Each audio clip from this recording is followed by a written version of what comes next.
The morning sun cast long shadows across the naval base as retired Marine Corps pilot Jake Morrison walked through the gates for what he thought would be a routine visit. At 62 years old, his weathered face carried the lines of countless missions and sleepless nights, but his eyes still held the sharp focus of a man who had lived on the edge of danger for most of his adult life. Jake had been invited to speak at the annual Veterans Day ceremony at Naval Air Station Oceana.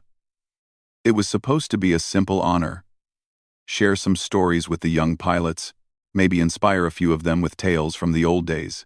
He never expected to come face to face with his past in such a dramatic way. The base buzzed with activity as F/A-18 Super Hornets roared overhead, their engines creating a familiar thunder that made Jake's heart race with memories. He had flown similar aircraft decades ago, back when the world was a different place and the missions were classified so deep that even now, retired and gray-haired, he couldn't speak about most of them. Commander Sarah Chen, a young officer assigned to escort him, walked beside Jake as they headed toward the officers' club where the ceremony would take place. She was curious about this quiet veteran, who seemed to carry himself differently than most retired military personnel. There was something in his posture, a way he moved, that suggested he had seen things that went beyond normal combat experience. "Mr. Morrison, I've been trying to find more information about your service record," she mentioned casually as they walked. "It's quite interesting that most of your missions are still classified, even after all these years." Jake gave her a slight smile but said nothing. He had learned long ago that some secrets were meant to stay buried. The weight of what he had done, what his unit had accomplished, sat heavy on his shoulders every day. Most people wouldn't understand. Hell, most people couldn't understand. As they approached the officers' club, Jake noticed several high-ranking officers gathering near the entrance. This was supposed to be a small ceremony, but the presence of so many senior personnel suggested something bigger was happening.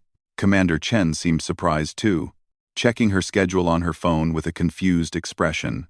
"Sir, it looks like Admiral Harrison decided to attend, personally," she explained, looking somewhat nervous. "He wasn't originally planned to be here, but apparently when he heard your name, he insisted on coming." Admiral Harrison. The name meant nothing to Jake, which wasn't unusual. The Navy had seen many leadership changes since his retirement, and he rarely kept track of current personnel. What did seem odd was that an admiral would personally attend such a small ceremony just because of his presence. They entered the club, and Jake was immediately struck by the atmosphere. The room was filled with young pilots, all dressed in their crisp uniforms, but there was a tension in the air that seemed unusual for what should have been a celebratory event. Conversations were hushed, and many of the officers kept glancing toward the back of the room where a small group of senior staff had gathered. Commander Chen guided Jake toward the front of the room, where a small podium had been set up. The plan was simple: a brief introduction, some remarks from Jake about his service, and then informal conversations with the younger pilots. Nothing complicated, nothing that should have drawn the attention of an admiral. As Jake took his position near the podium, he scanned the crowd of young faces looking back at him. They reminded him of himself at that age, eager, confident, ready to take on the world. He wondered how many of them would end up flying missions they could never talk about, carrying secrets that would follow them for the rest of their lives. The murmur of conversation in the room gradually died down as a tall, imposing figure entered through the rear doors. Admiral Harrison was younger than Jake had expected, probably in his early 50s, with graying hair and the kind of bearing that commanded immediate respect. What struck Jake most was the way the Admiral's eyes immediately found him in the crowd, as if he had been looking specifically for him. Admiral Harrison made his way through the room, acknowledging salutes and greetings from the junior officers, but his focus never wavered from Jake. There was something in his expression, not quite recognition, but something close to it, a mixture of curiosity and what might have been concern. "Ladies and gentlemen," Commander Chen announced, calling the room to attention. "We're honored to be joined today by Admiral Harrison, and of course, our guest speaker, retired Marine Corps pilot, Jake Morrison." The Admiral approached the front of the room, and Jake could see him studying his face intently. It was the kind of look that intelligence officers gave when they were trying to place someone in their memory. searching through years of classified briefings and secret reports for a connection. "Mr. Morrison," Admiral Harrison said, extending his hand in greeting. His voice was steady, but Jake caught something underneath it. A tension that suggested this meeting was more significant than it appeared. "It's an honor to meet you.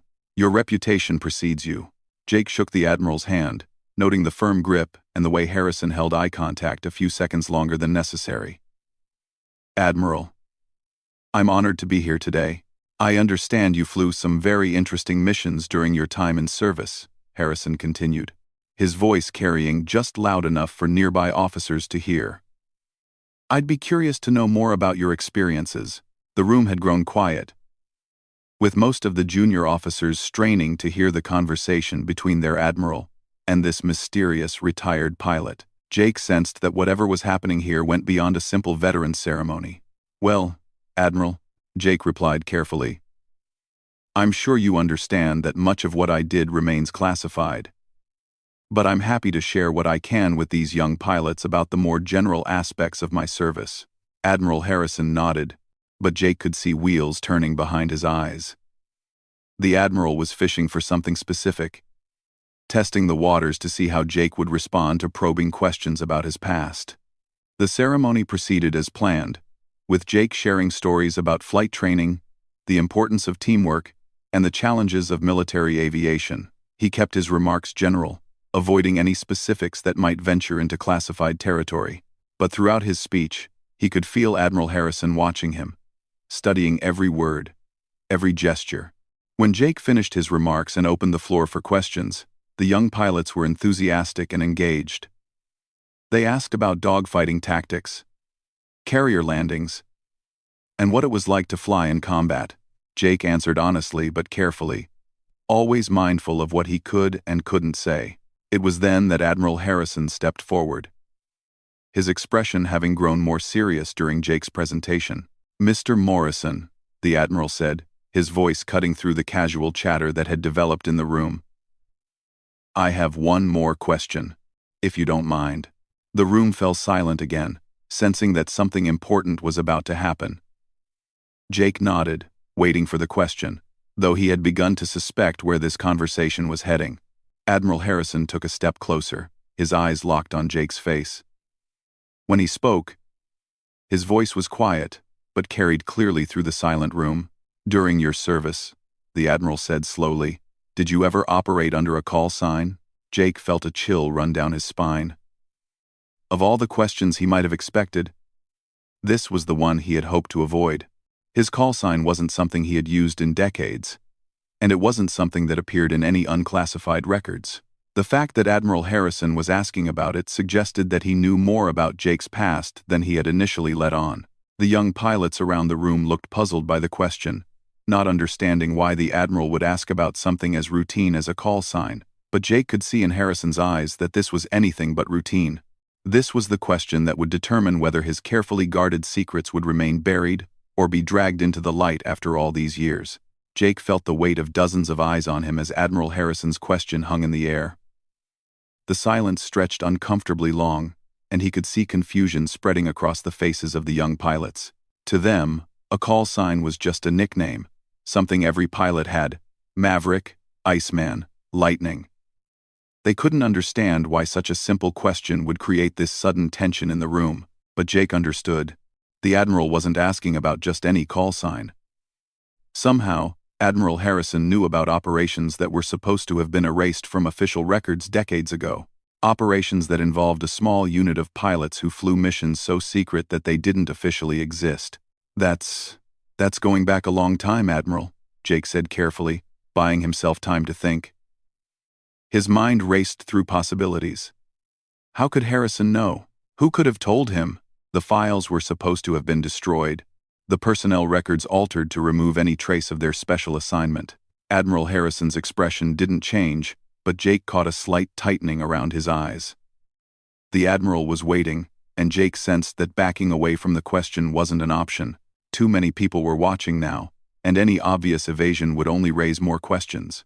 "I had several call signs during my career," Jake continued, his voice steady despite the turmoil in his mind. "Different units, Different missions. They change over time. I'm sure they do, Harrison replied, his tone remaining conversational but with an underlying steel. But there's one in particular I'm interested in. A call sign from a very special unit. A unit that, officially speaking, never existed. The room had grown so quiet that Jake could hear the distant sound of aircraft engines from the runway. The young pilots sensed they were witnessing something significant, though they couldn't begin to understand what. Commander Chen looked completely bewildered, checking her notes as if she might have missed something important about this ceremony. Jake's thoughts drifted back 30 years, to a time when he was young and fearless, and believed that the missions they flew would help change the world. It was the height of the Cold War, and both sides were playing games in the shadows that the public would never know about. Jake and 4 other pilots had been pulled from their regular units and assigned to a project that didn't have an official name, didn't have official oversight, and certainly didn't have official existence. They called themselves the Ghost Squadron, not because it sounded cool, but because that's what they were. Ghosts. They flew aircraft that didn't appear on any inventory lists, from bases that weren't on any maps, to targets that were never acknowledged. When their missions were complete, they would return to their regular units as if nothing had happened. Their commanding officers were told they had been on extended training exercises. The 5 pilots were known only by their call signs, even to each other, Ghost 1 through Ghost 5. Jake had been Ghost 5, the youngest member of the unit, fresh out of Top Gun and eager to prove himself on the most dangerous missions the military had to offer. For 3 years, they flew missions into Soviet airspace, conducting reconnaissance that satellites couldn't accomplish, inserting special forces teams into locations that didn't officially exist, and sometimes, though this was never spoken about directly, taking out targets that threatened American interests in ways that could never be traced back to the U.S. military. The missions were successful, but they took their toll. Ghost 2 was shot down over Afghanistan in 1987, though his death was officially attributed to a training accident in Nevada. Ghost 3 suffered a mental breakdown after a mission went wrong, and innocent civilians were killed. He was quietly retired with full honors and a cover story about medical issues. Ghost 1 was transferred to a desk job after developing what would later be called PTSD, though at the time it was just considered inability to handle pressure. Only Jake and Ghost 4 completed the full program. When the unit was disbanded in 1988, they were sworn to secrecy and reassigned to regular units. The aircraft they had flown were scrapped or buried in classified storage. The bases they had operated from were closed or repurposed. All records of their missions were supposedly destroyed. Jake had kept the secret faithfully for over 30 years. He had never spoken about Ghost Squadron to his wife, his children, or his closest friends. He had watched movies about secret military operations and kept his mouth shut when they got everything wrong. He had attended reunions with his regular squadron mates and never mentioned the 3 years that were missing from his official service record. And now Admiral Harrison was asking him to reveal the call sign that could unravel decades of careful secrecy. "Admiral," Jake said slowly, "I'm not sure what you're asking about. My service record is available through official channels if you're interested in the details." "Mr. Morrison?" Harrison replied. And now his voice carried a weight that made it clear this wasn't just curiosity. "I'm asking because I believe you may have information relevant to a current situation. Information that could be critical to national security." Jake felt his heart skip a beat. A current situation? That was impossible. Ghost Squadron had been disbanded 30 years ago. All the missions were ancient history. What could possibly be current about operations from the 1,980 seconds? The Admiral seemed to read the confusion on Jake's face. "Perhaps we should continue this conversation in private," he suggested, glancing meaningfully at the crowd of young pilots who were watching with growing fascination. But Jake shook his head. He had learned long ago that secrets had a way of growing more dangerous in dark rooms. If Admiral Harrison wanted to have this conversation, it would be here, in front of witnesses, where everything was transparent. "With respect, Admiral, if you have questions about my service record, I'd prefer to answer them here, in front of these fine officers. I have nothing to hide." It was a calculated risk. Jake was betting that Harrison wouldn't want to discuss classified operations in front of junior officers who didn't have the appropriate clearances, but the Admiral's next words surprised him. "Very well," Harrison said, his voice now carrying the authority of someone who was about to make a command decision. "Ladies and gentlemen, what you're about to hear is classified at the highest levels. Commander Chen, please ensure that all recording devices are secured." The young pilots exchanged glances, suddenly realizing they had stumbled into something far bigger than a simple veterans ceremony. Commander Chen moved quickly to ensure that all phones were secured and that no unauthorized personnel were in the room. Admiral Harrison turned back to Jake, his expression now completely serious. "Mr. Morrison, 2 weeks ago, a situation developed in Eastern Europe that has connections to operations conducted in the 1980 seconds. Operations involving a small unit of pilots who operated under the call signs Ghost 1 through Ghost 5. Jake felt the blood drain from his face. It was impossible. Ghost Squadron had been disbanded, its members scattered to the winds. How could anything from those missions be relevant today? "I need to know," Harrison continued, his eyes boring into Jake's. "If you were Ghost 5, and if you were, I need to know everything you can remember about a mission code named Operation Silent Thunder." The name hit Jake like a physical blow. Operation Silent Thunder.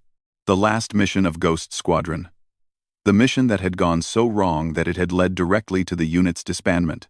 The mission that Jake had tried to forget for 30 years, though it still haunted his dreams. He looked around the room at the young faces watching him. These pilots who had no idea they were witnessing the unraveling of one of the military's most closely guarded secrets. He thought about his promise to keep the secret, about the oath he had taken and the lives that might still depend on his silence. But he also thought about Admiral Harrison's words about current situations and national security. If something from the past was threatening people today, did he have the right to remain silent? Jake took a deep breath, knowing that his answer would change everything. Not just for him, but possibly for everyone in the room. Jake Morrison looked directly into Admiral Harrison's eyes and made the decision that would end 30 years of silence. "Yes," he said quietly, but his voice carried clearly through the silent room. "I was Ghost 5.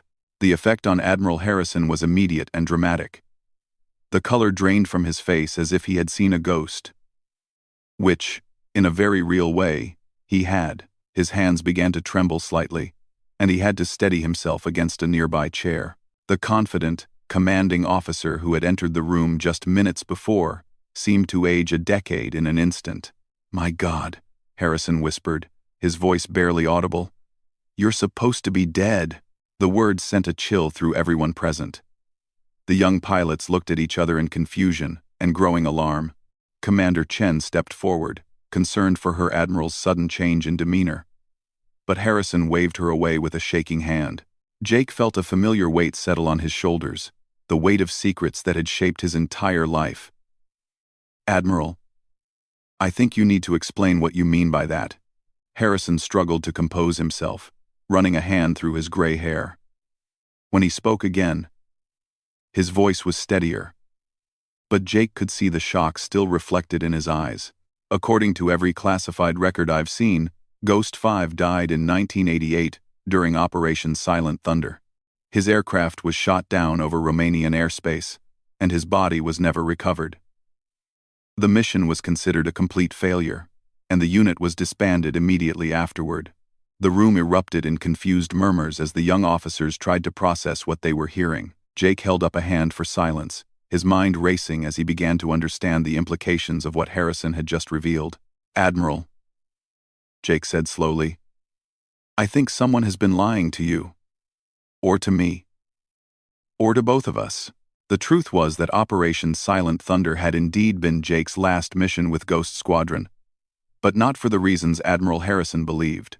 The mission had been to insert a special operations team into Romania to extract a high-value asset, a Soviet weapons scientist who wanted to defect. Jake's job had been to fly the extraction aircraft, a modified helicopter that could operate in complete electronic silence. The mission had gone wrong from the beginning. Intelligence was faulty, the landing zone was compromised, and Romanian forces had been waiting for them. In the chaos that followed, the special operations team had been killed, and Jake had barely escaped with his life. His aircraft had been damaged, and he had been forced to make an emergency landing in Yugoslavia, where he had been captured and held for 6 weeks before diplomatic negotiations secured his release. But apparently, that wasn't the story that had made it into the official records. Admiral, Jake continued, I was captured during Silent Thunder. Not killed. I spent 6 weeks in a Yugoslav prison before the State Department negotiated my release through back channels. When I was returned, I was debriefed extensively and then transferred to a regular squadron with orders never to speak about Ghost Squadron again. Harrison stared at him as if he were looking at a supernatural apparition. That's not what the records show. According to everything I've seen, Ghost 5's aircraft was shot down over Romania. Satellite imagery confirmed the crash site. There were no survivors. Jake felt pieces of a puzzle clicking into place. A puzzle he hadn't even known existed until this moment. Whose aircraft crashed, Admiral? Harrison paused, clearly struggling with information that didn't match what he had believed for years. The records show it was yours, Ghost 5. The aircraft identification numbers matched. Those numbers could have been painted on any aircraft, Jake said grimly. It sounds like someone wanted Ghost 5 to be officially dead. The implications of this deception began to sink in for everyone in the room. If Jake's death had been faked, if the official records had been altered, then someone with very high-level access had gone to great lengths to erase Ghost 5 from existence, while keeping the man himself alive. Admiral Harrison pulled out his phone with shaking hands.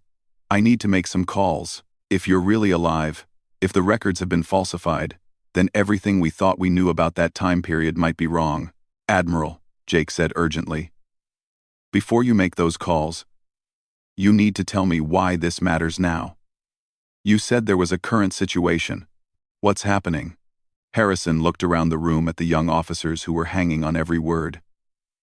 This was far beyond what they should have been hearing. But there was no going back now. 3 weeks ago, Harrison began reluctantly. A weapons cache was discovered in Eastern Europe. Soviet-era technology, but far more advanced than anything we knew the Soviets possessed in the 1980 seconds. The cache contained documents that referenced Ghost Squadron missions, specifically Operation Silent Thunder. Jake felt his blood run cold. What kind of documents? Flight plans, target coordinates, mission debriefs. Things that should have been destroyed decades ago, but more importantly, they contained intelligence about American military capabilities that could only have come from someone with direct access to Ghost Squadron operations. The implication hung in the air like a toxic cloud. Someone from Ghost Squadron, someone who knew the details of their missions, had been feeding information to the Soviets. And if the official records showed that Ghost 5 had died in 1988, then Jake had been the perfect scapegoat for the security breach. Admiral, Jake said, his voice tight with controlled anger. I was loyal to my country then, and I'm loyal now. If someone used my supposed death to cover up their own treason, then we need to find out who. Harrison nodded grimly. The documents in that weapons cache could only have been compiled by someone with access to the highest levels of the Ghost Squadron operation, someone who knew mission details that were compartmentalized above your clearance level. Jake thought back to his time with Ghost Squadron, trying to remember who had access to that kind of information. The unit had been small, but there had been others. Intelligence officers, logistics coordinators, command personnel, who had overseen their missions from behind the scenes. There's something else, Harrison continued, his voice dropping to barely above a whisper. The documents suggest that the security breach is still ongoing. Someone has been feeding classified information about current American military operations to foreign powers, using the same networks that were established during the Ghost Squadron era. The room was completely silent now, the weight of the revelation settling on everyone present. Jake realized that his carefully guarded secret had just become the key to uncovering a decades-long espionage operation that was still active. What do you need from me? Jake asked simply. Admiral Harrison's color was slowly returning, but his hands were still shaking slightly. Everything you can remember about Ghost Squadron. Every mission. Every person you worked with. Every detail that might help us identify who has been using your identity to cover their tracks. Jake nodded slowly, understanding that his quiet retirement was about to come to an abrupt end. The young pilots around him looked awed and terrified at the same time, suddenly understanding that they had witnessed the beginning of what might become one of the most significant counterintelligence operations in recent memory. "Admiral," Commander Chen said quietly, "should we clear the room?" Harrison shook his head. "These officers have already heard too much to be excluded now. They'll need to be read into the operation at an appropriate level." He turned back to Jake. "Mr. Morrison, Ghost 5, welcome back from the dead. Your country needs you again." Jake looked around the room one more time at the young faces staring back at him, understanding that their simple veterans ceremony had just become something that would change all their lives. The weight of secrets he had carried for 30 years was about to be shared, examined, and used to uncover a betrayal that had been hidden for decades. The ghost had returned, and with him, the truth that someone had been desperately trying to keep buried. Admiral Harrison's white face had been just the beginning of the shock waves that would ripple through the intelligence community as they began to unravel one of the longest-running security breaches in American military history. As Jake began to recount the details of operations that officially never existed, he couldn't help but think that some secrets were too dangerous to stay buried forever. Sometimes, even ghosts had to come back to life.